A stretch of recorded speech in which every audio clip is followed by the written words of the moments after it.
नमस्कार दोस्तों, स्वागत है आपका हमारे YouTube चैनल धार्मिक ज्ञानी 101 जब सप्त ऋषियों ने लिया ब्रह्मा जी, विष्णु जी और शिव जी की परीक्षा। आइए दोस्तों जानते हैं पुराणों में घटित इस घटना को विस्तार से। महर्षि भृगु जो कि ब्रह्मा जी के मानस पुत्र थे और सप्त ऋषियों में से दोस्तों आगे बढ़ते हैं। एक बार की बात है, सरस्वती नदी के किनारे सभी ऋषि मुनि इकट्ठा होकर इस विषय पर चर्चा कर रहे थे कि ब्रह्मा जी, विष्णु जी और शिव जी में सबसे बड़े कौन हैं और श्रेष्ठ कौन हैं। इसका कोई निष्कर्ष न निकलता देख उन्होंने त्रिदेवों की परीक्षा लेने का निश्चय किया। ब्रह्मा जी के मानस पुत्र महर्षि भृगु को इस कार्य के लिए नियुक्त किया गया। महर्षि भृगु सर्वप्रथम ब्रह्मा जी के पास गए।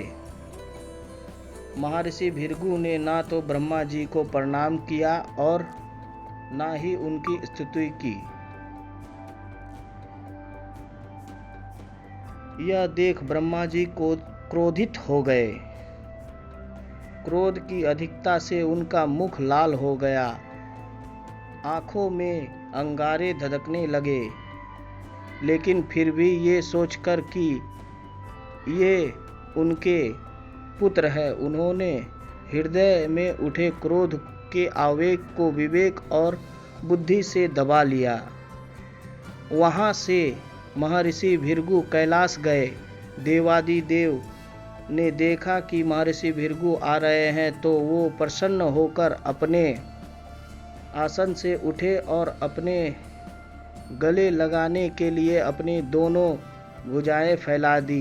किंतु महर्षि भृगु वहाँ परीक्षा लेने गए थे, इसलिए गले नहीं लगे और बोले, महादेव आप सदा वेद और धर्म की मर्यादा का उल्लंघन करते हैं। दुष्टों और पापियों को आप जो वरदान दे देते हैं जिससे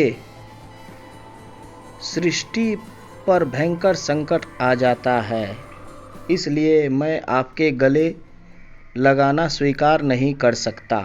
उनकी बात सुनकर भगवान शिव क्रोध से तिलमिला उठते हैं। जैसे ही अपना त्रिशूल उठाकर मारना चाहा, वैसे ही माता सती ने अनय विनय कर भगवान शिव को शांत किया। इसके बाद भृगु ऋषि वैकुंठ लोक गए। उस समय भगवान विष्णु देवी लक्ष्मी की गोद में सिर रखकर लेटे थे।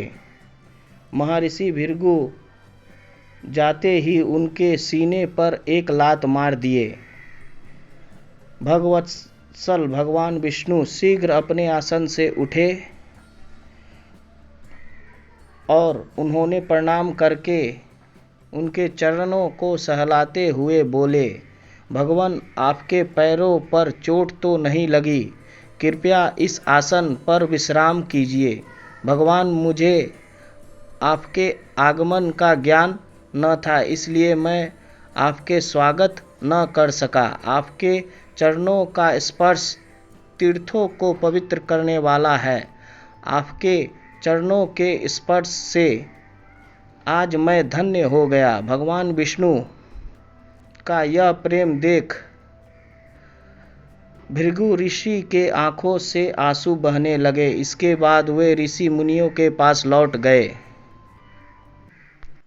ब्रह्मा जी, विष्णु जी और शिव जी के यहाँ जो घटित घटना हुई वो सारे ऋषि मुनियों को सुनाया। सभी बड़े हैरान हुए और उन सभी के संदेह दूर हो गया। तभी से वे भगवान विष्णु को श्रेष्ठ मानकर अपनी पूजा अर्चना करने लगे। दोस्तों, हमारे द्वारा दी गई जानकारी आपको कैसी लगी हमें बताएं। बहुत बहुत धन्यवाद।